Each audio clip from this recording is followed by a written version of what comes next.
a battered German shepherd limping alone through a blizzard. No tag, no sound, just pain in his eyes and blood in the snow. Most cars swerved, most people looked away, but not him.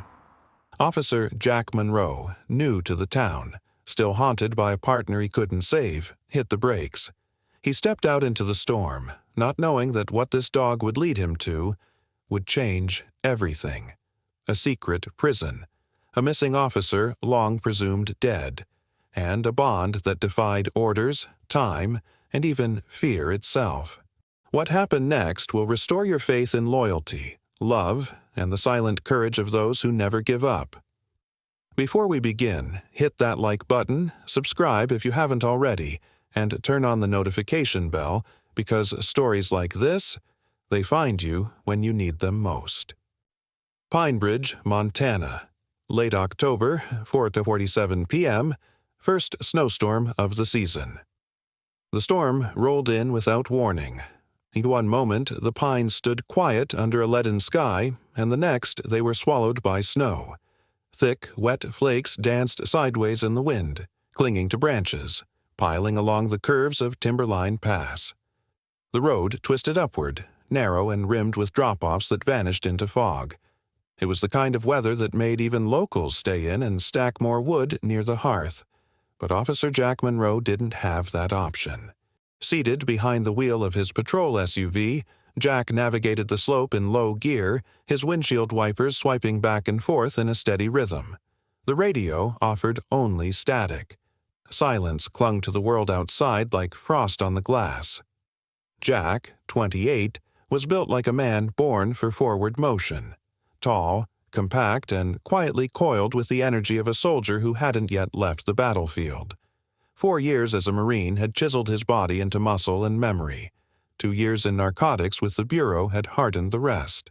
He wore his dark brown hair short, his jaw permanently shadowed with stubble, and his gray eyes held a look most people mistook for detachment, but it was just tiredness that never slept.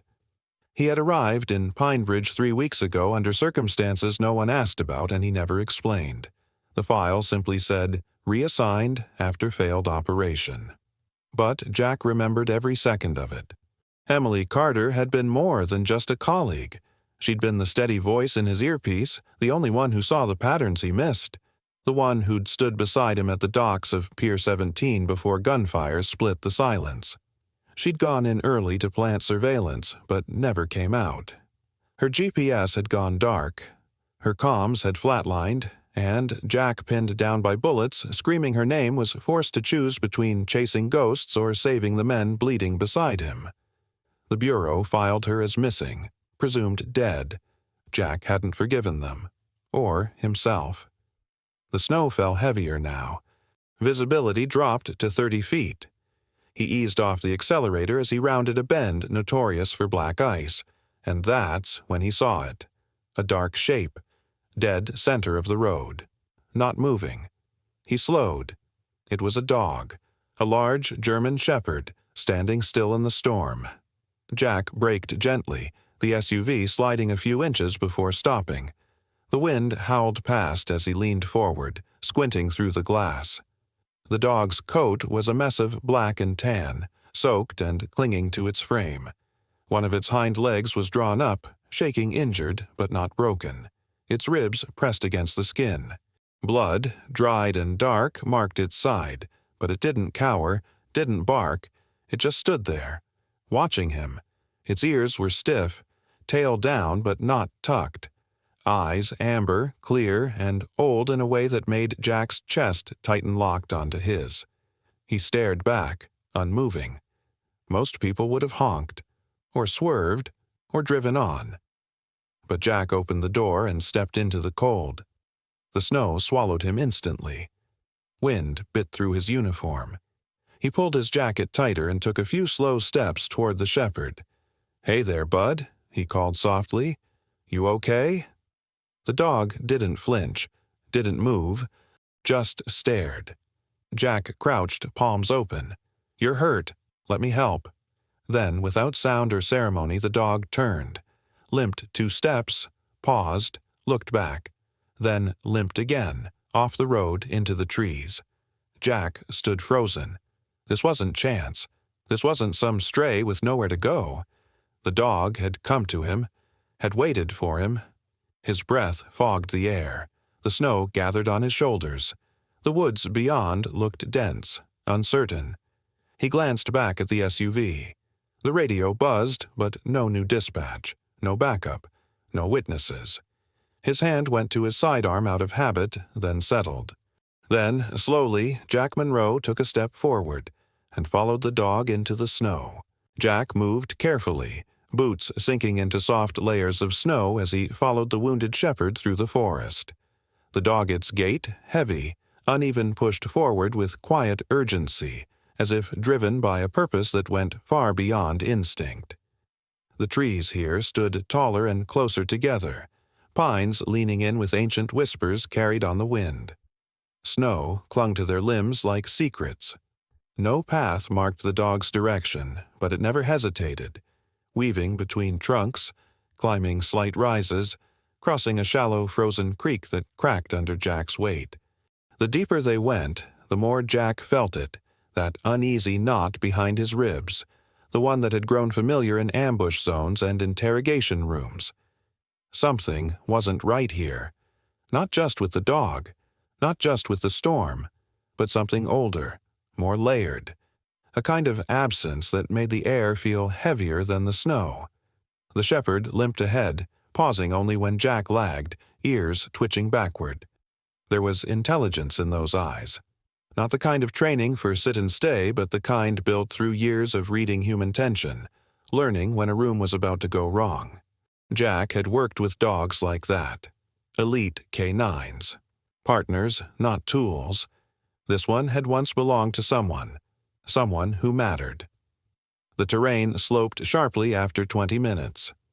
Jack followed the shepherd over a ridge and down into a narrow cut of earth between two large rocks. A shallow ravine, its bottom lined with pine needles, black ice, and a dusting of powder that had not yet been disturbed by wind. The dog stopped at a small outcrop just below a twisted cedar tree and began pawing at something half buried beneath snow and fallen leaves. Jack jogged the last few steps and crouched beside him. It wasn't a bone or scrap of clothing. It was black plastic. He reached in, pulled the object free, and brushed the frost off the casing. The shape was too familiar. A covert ops locator beacon, military grade, battered, the strap torn as if ripped away in a struggle. On the inside of the casing, nearly worn smooth from friction, were faintly carved letters. E. Carter. His breath caught. He hadn't spoken her name aloud in over 6 months. Not since that final report came through. Not since they closed her file with a shrug and 2 lines. No recovery. Presumed KIA. But here it was, her gear, and the dog that led him here hadn't just guessed this location.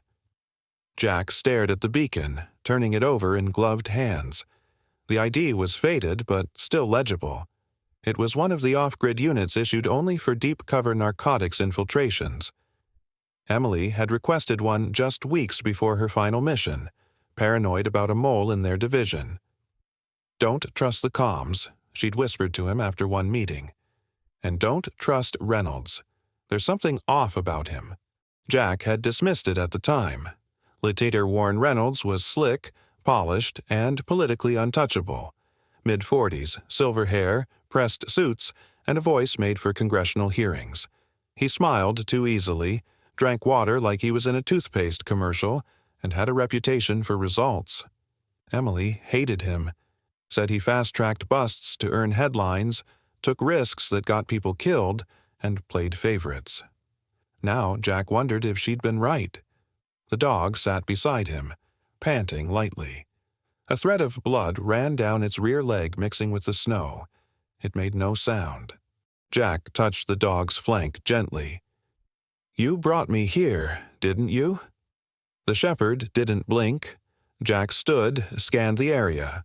Nothing, no fresh footprints, no drag marks, but the beacon hadn't been out here long. It wasn't yet buried by ice. Someone had been here. Recently. He reached for his radio, but static screamed in his ear. The signal was garbage out this deep. He'd have to hike back to the road. The idea of leaving this place even for a moment filled him with dread. He slid the beacon into his coat, then turned to the dog. "Let's get you help, then we figure this out." The dog didn't move, just stared up at him. Jack exhaled. Emily. A name he never stopped carrying. As he prepared to head back, his thoughts turned again to the last mission. The raid on Pier 17. How she insisted on planting surveillance herself. How her voice had cut off mid-word. He'd never seen the footage. Reynolds had ordered it locked down under ongoing internal review. Jack had pushed once. Just once. And that's when the transfer order came. Pine Bridge. The quiet town in the mountains no one really chose. Except maybe Emily. Maybe she'd been sent here. Maybe she never left. The thought rattled inside him like a bullet casing on concrete. He looked down at the shepherd again. "You know where she is, don't you?" No bark, no whine, just the still, solemn look of an animal carrying weight too big for its body. Jack made a silent promise. He'd come back to this place, and he wouldn't come alone. They turned toward the slope and began the slow climb back out of the ravine, the wind behind them now, whispering between the trees like a voice on the edge of memory. The storm eased by midnight, leaving behind a town wrapped in silence. Pine Bridge slept under a heavy blanket of snow, the roads hushed, the rooftops glittering faintly beneath a pale moon. The wind had stopped screaming and now only whispered through cracks in old shutters and chimneys. Inside his modest two-room rental on the edge of town, Jack Monroe sat hunched at the dining table, his coat still on, hands dirty with half-melted pine needles and soil from the forest floor. On the table lay the damaged locator beacon marked E. Carter, beside it a steaming mug of gas station coffee long gone cold. The house smelled of damp wool, metal, and dog fur. Shadow lay curled by the foot of the bed nearby, his breathing shallow but rhythmic. Jack had cleaned the dog's leg wound with a first aid kit from his patrol truck and wrapped it with gauze and a torn flannel shirt. The shepherd hadn't protested, just looked at Jack with those amber eyes, like he understood this wasn't their first silent exchange. When Jack moved to the kitchen, Shadow followed.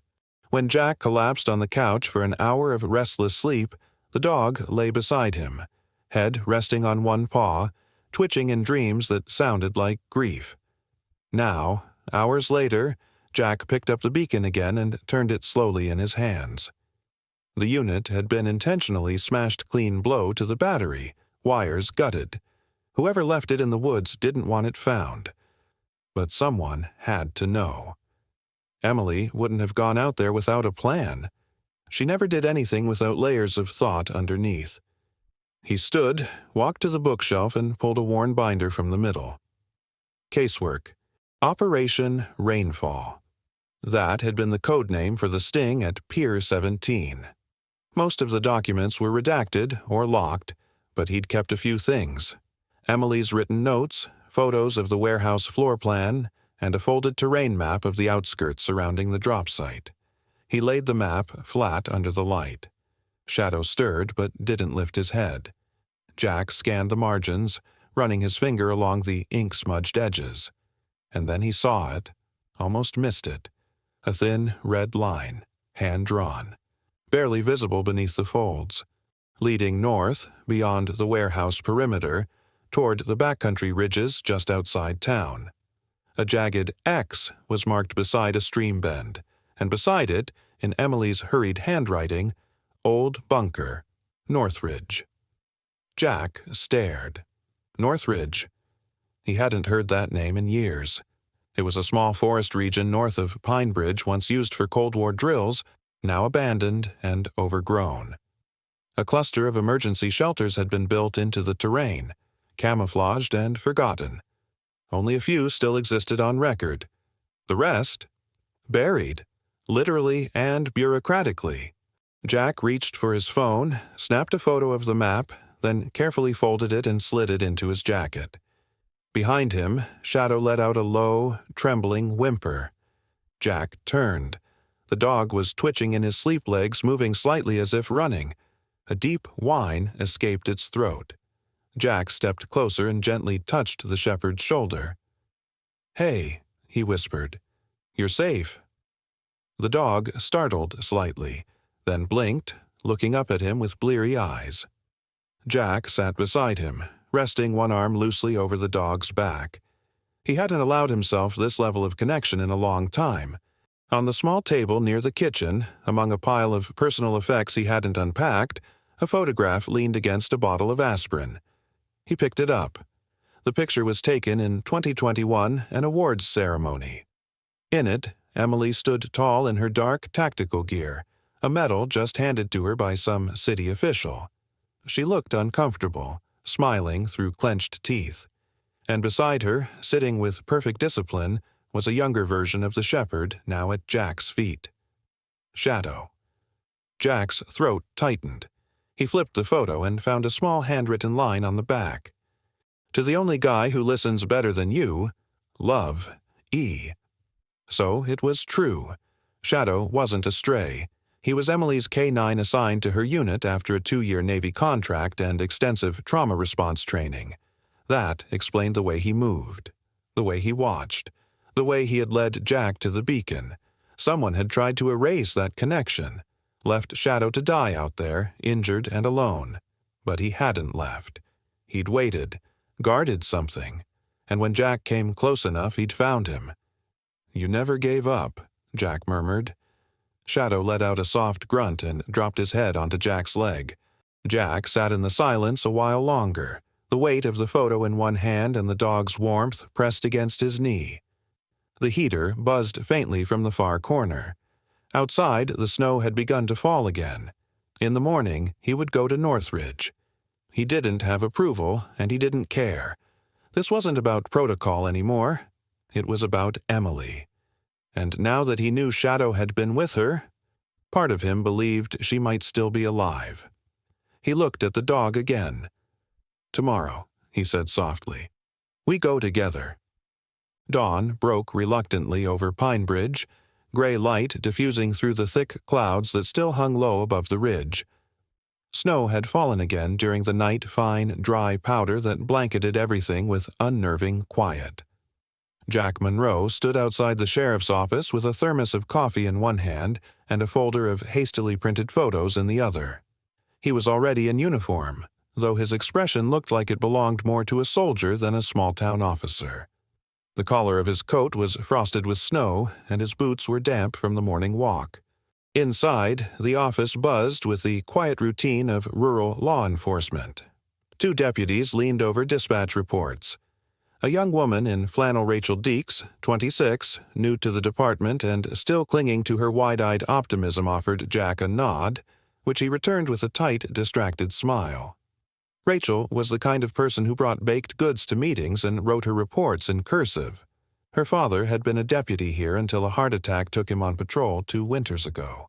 She had joined in his place. At the back of the room sat Acting Chief Sarah Breen, a woman in her late 40s with sloped shoulders and streaks of gray tied back in a no-nonsense bun. Her body looked built from practical decisions: flat boots, thick sweaters, hands always near a mug or a report. Her loss, a son buried young and far too soon, gave her kindness a certain shape, rigid around the edges, soft in the center if you earned it. She was seated behind a stack of paperwork, frowning at her reading glasses like they'd betrayed her. Jack stepped in and laid the folder down. "Chief, I need your approval for a focused search out at Northridge. 1-day pass, no backup required, just me." Sarah didn't look up. "You know that area's off-grid, Jack. Unless you have a missing persons report or a verified signal, I can't sign off on that." He tapped the folder. Inside were photos of the smashed beacon, the red-marked map, and a dated picture of Emily Carter beside Shadow. She finally glanced up. "This is from a closed case." "It's not closed to me," Jack said quietly. "And that dog out there, he didn't lead me to junk, he led me to her beacon." Sarah sighed and rubbed her forehead. "I've already been called reckless for taking you in. You come with a file thick enough to stop a bullet." "I'm not asking for a convoy," Jack replied. "I'm telling you I'm going with or without a signature." The room fell still. Rachel glanced over, brows raised, but stayed silent. Sarah finally leaned back, considering. "You get hurt out there. I can't cover you. You go missing. It's on you." "Understood. And if you find nothing?" Jack's jaw clenched. "Then at least I'll know." Sarah didn't sign anything, but she didn't stop him either. 2 hours later, Jack and Shadow trudged through knee-deep snow into the forest north of town. The dog wore a reinforced harness with a side pouch for water and gauze. His leg was healing slowly, but pain didn't seem to slow him. He moved with deliberate purpose, nose close to the ground, occasionally pausing to sniff the air or test the wind. The map had led them to a stretch of woods Jack barely remembered from his academy wilderness training.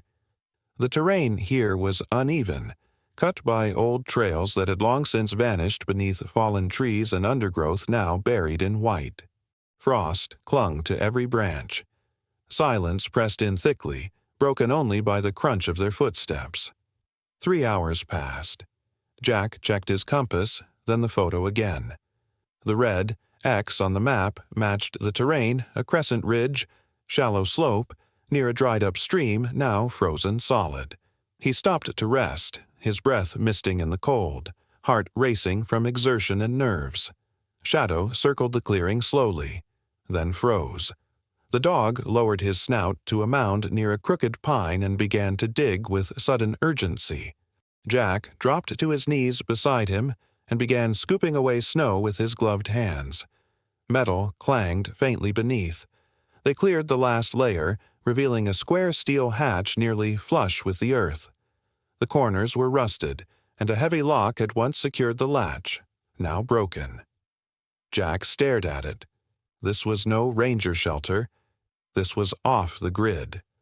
He hesitated only a moment before gripping the handle and heaving it upward. It resisted, groaned, then gave way with a scraping sound that echoed into the trees. The air below smelled of damp metal, rot, and something else, something like copper. Jack clicked on his flashlight and descended the short ladder into darkness. The bunker was crude. Cinder block walls, a metal shelf half collapsed in the corner, a rusted chair, broken light fixtures hanging by exposed wires. The temperature dropped sharply inside, like the cold had a soul here and didn't want company. On the floor, just beyond the base of the ladder, lay a black fabric patch, Emily's unit badge, torn at the edge. Nearby, an empty medical syringe, its cap missing. And smeared across the lower wall, a stain. Dark, dried, human, blood. Jack's breath caught in his throat. She had been here. Shadow stayed at the edge of the hatch, whimpering but not entering. Jack stepped deeper into the space, slowly scanning. There were no bodies, no sound, but every inch of the bunker screamed of something violent and sudden. A place abandoned not long ago. He picked up the badge, brushing the dust off. The weight of it felt heavier than its size. "Emily," he whispered. He turned off the flashlight and let his eyes adjust, then climbed back into the snow. Shadow leaned into him as he emerged, tail wagging weakly. "She was here," Jack murmured. Shadow didn't need to understand the words. He already knew. Snow crunched softly beneath Jack Monroe's boots as he stepped away from the steel hatch and scanned the tree line. The discovery in the bunker still rang in his ears. Emily's torn badge, the dried blood on the cinder block wall, and the single syringe abandoned in the corner like a punctuation mark on something unfinished. The air stung his face, sharp with cold, but that wasn't what made his breath tight. It was the silence.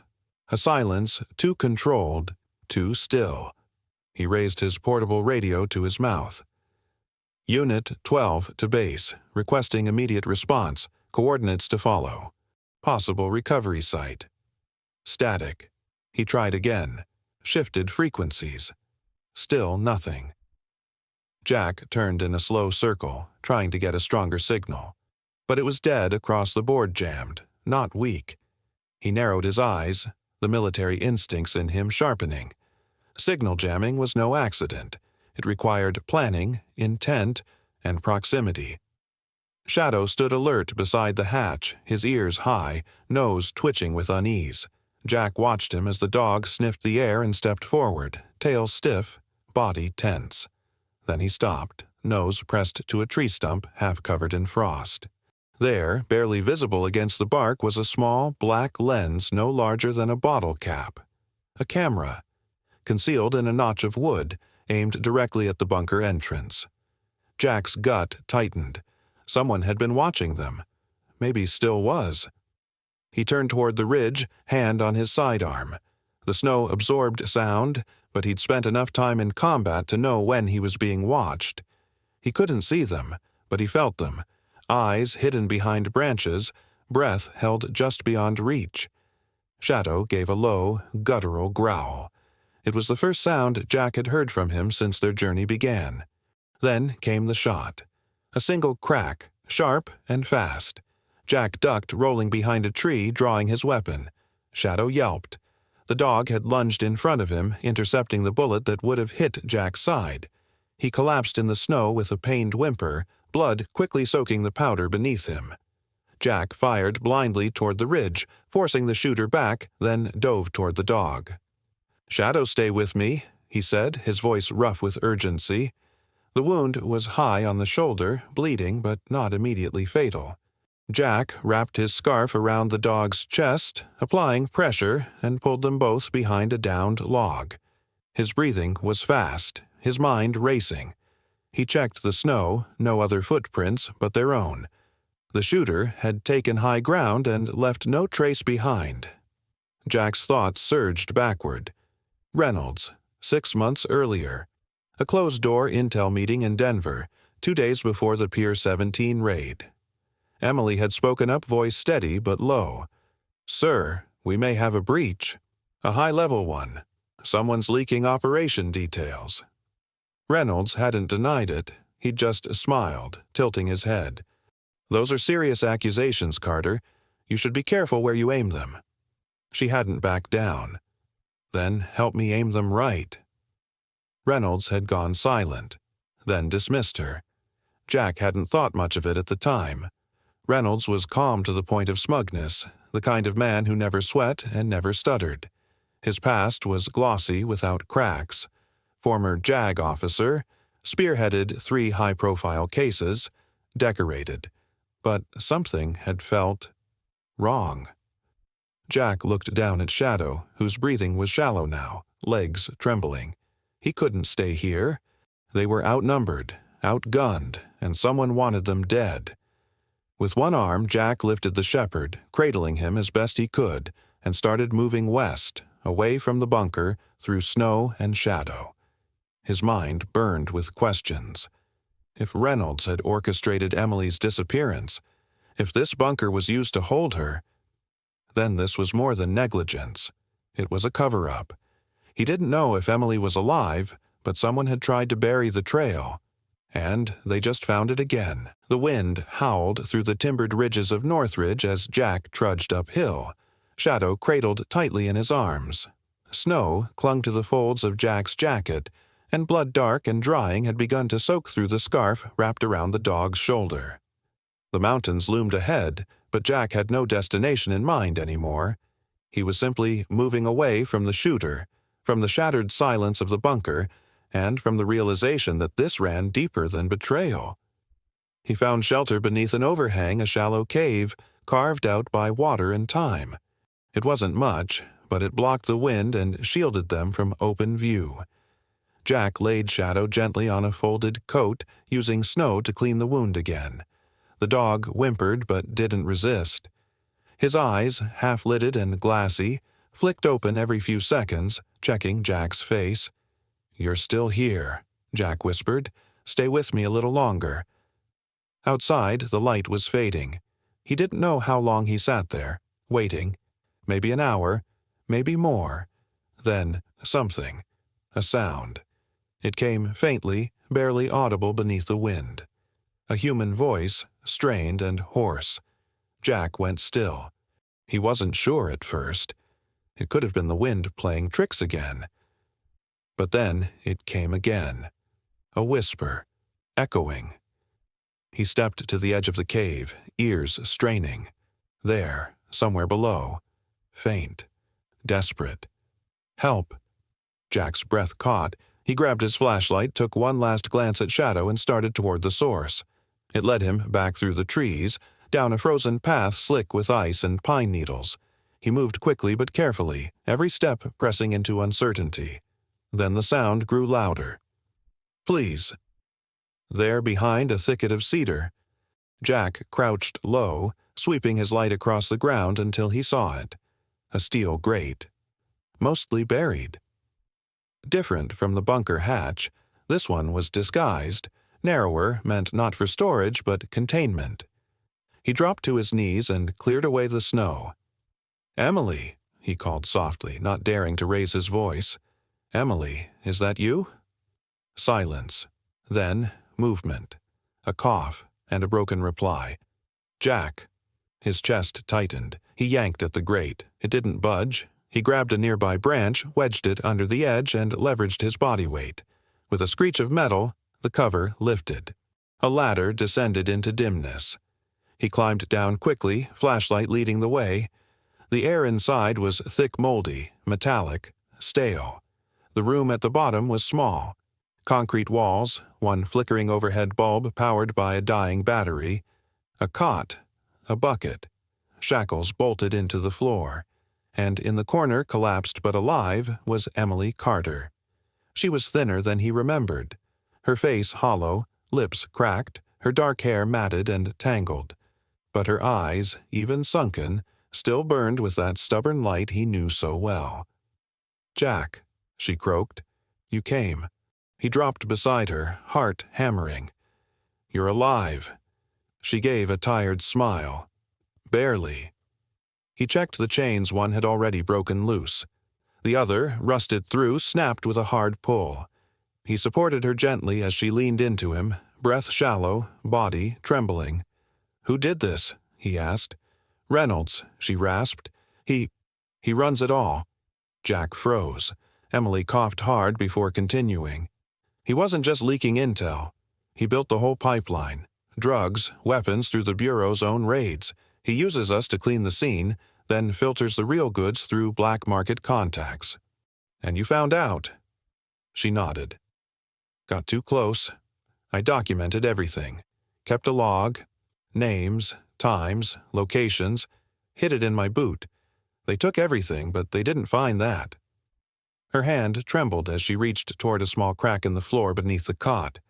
From it, she pulled a small, leather-bound notebook, worn and stained with water damage but intact.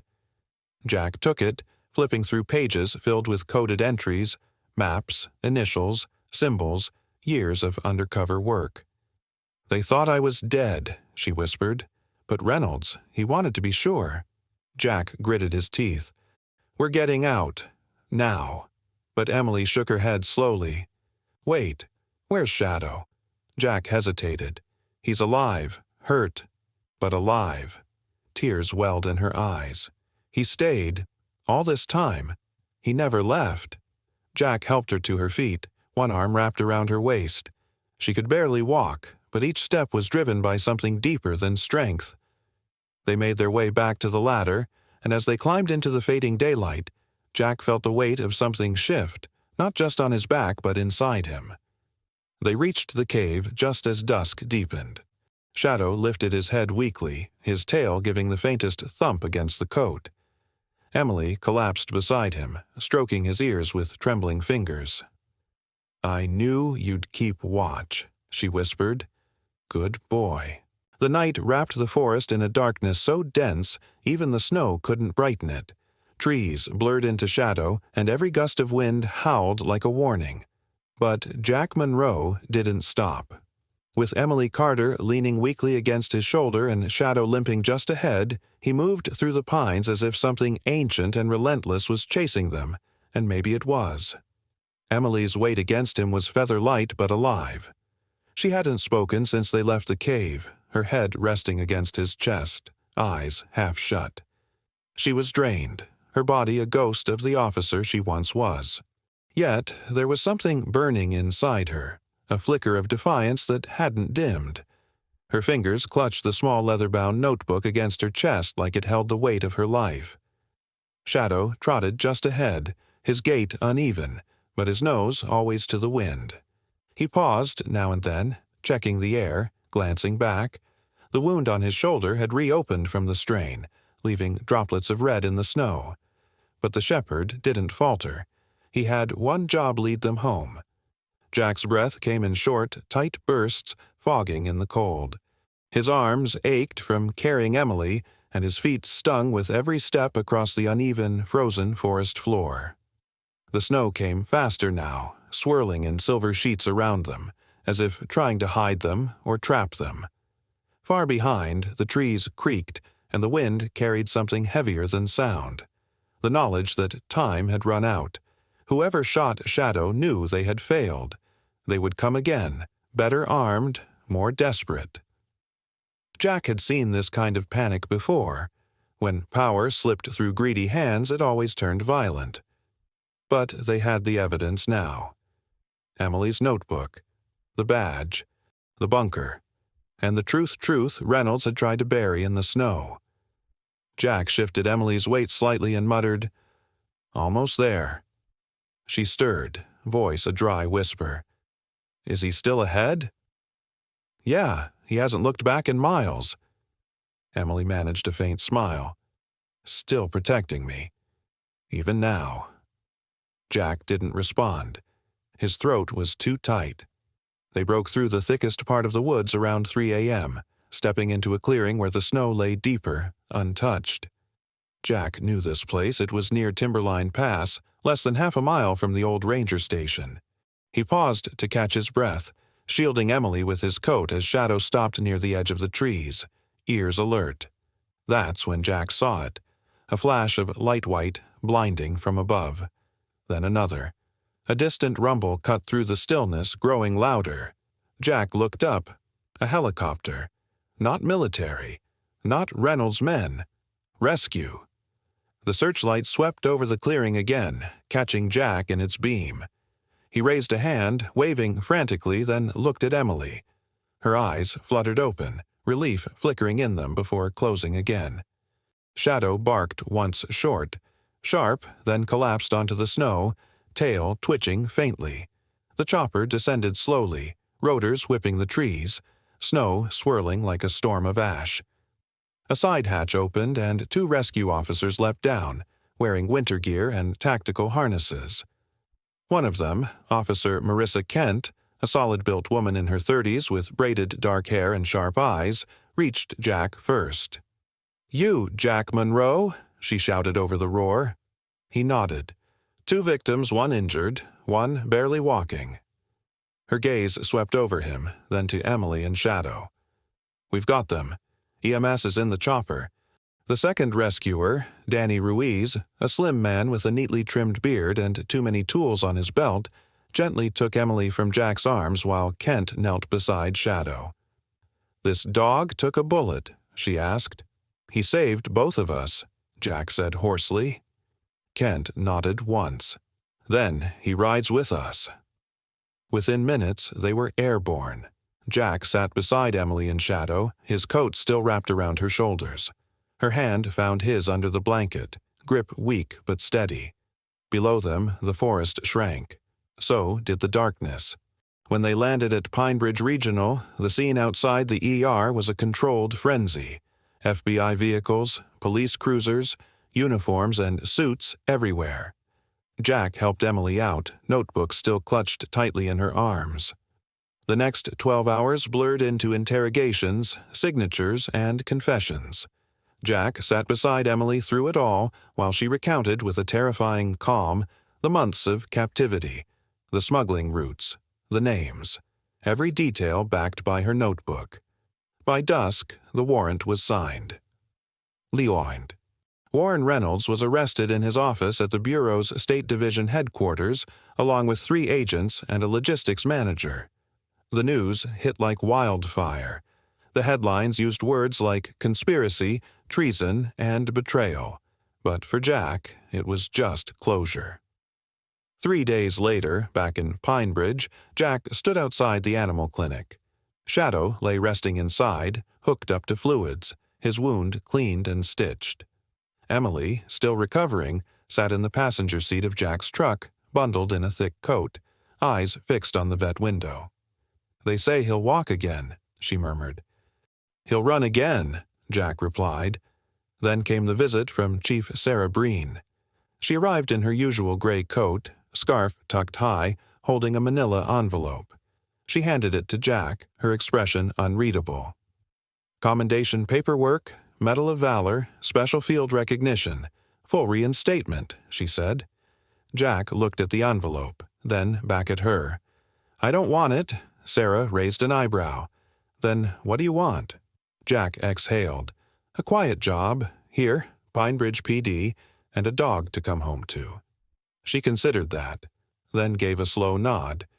"That we can do." Spring returned to Pinebridge as softly as it had once disappeared. The snow had long melted from the rooftops and mountain trails, replaced by early wildflowers and the song of melting creeks. A breeze stirred the pine trees, carrying scents of warm earth and something gentler, something healing. It had been exactly 1 year. 1 year since the night shadow led Jack Monroe into the snowbound woods. 1 year since Emily Carter was pulled from beneath the earth and brought back into the light. Now, in the heart of town, where an abandoned ranger station once stood, the Shadow Sanctuary opened its doors. It wasn't large 2 wings shaped like open arms, one for the therapy center, the other for canine rehabilitation. The exterior was crafted from local timber, polished stone, and wide glass windows that let in the sun. Children's laughter echoed from inside, bouncing off murals of dogs painted running through forests and meadows. The biggest of those murals showed a German shepherd curled beneath a tree, his eyes watchful, his body at ease. The real Shadow lay not far from it, resting on a thick blanket beneath a handmade wooden sign carved with his name. Now, 8 years old, his coat had regained its sheen, though his right shoulder still carried a scar where the bullet passed through. His gaze was calm, his presence steady. Around him, children gathered quietly, never too loud, as if they all instinctively understood this dog had walked through darkness and come back with something sacred. One child, a girl of about 9, knelt beside him. Her name was Ava, small and pale, with wispy blonde hair and a blue sweater 2 sizes too big. She had been brought to the center 6 weeks earlier, placed in the care of her aunt after being removed from an abusive home. Ava hadn't spoken a full sentence in years. Not since she was 5. The trauma had frozen something in her throat. Words became fear, and silence became survival. But Shadow didn't ask her to speak. He simply lay still each day as she sat beside him, sometimes drawing, sometimes crying quietly into his fur.